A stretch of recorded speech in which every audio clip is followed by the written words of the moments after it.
రేవంత్కు తెలంగాణ ఆత్మ లేదని, తెలంగాణపై గౌరవం అంతకన్నా లేదని బీఆర్ఎస్ వర్కింగ్ ప్రెసిడెంట్ కేటీఆర్ మండిపడ్డారు. అందుకే తెలంగాణ ఆత్మగౌరవంపై మోడీ సాక్షిగా రేవంత్ దాడి చేశాడని దుయ్యబట్టారు. అసలు తెలంగాణ సోయిలేనుడు సీఎం కావటం మన కర్మ అని తేల్చి చెప్పారు.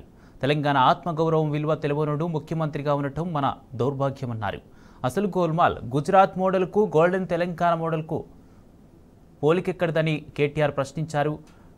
ఘనమైన గంగా జమున తెహజీబ్ మోడల్ కన్నా మతం పేరిట చిచ్చుపెట్టే గోద్రా అల్లర్ల మోడల్ నీకు నచ్చిందా అని నిలదీశారు. నిన్నటిదాకా గుజరాత్ మోడల్పై నిప్పులు, ప్రధాని పక్కన సీటు ఇవ్వగానే గొప్పలా అని ఆగ్రహం వ్యక్తం చేశారు. ఇదేం నీతి, ఇదేం రీతి అంటూ రేవంత్ రెడ్డి తీరును ఎండగడుతూ కేటీఆర్ ట్వీట్ చేశారు.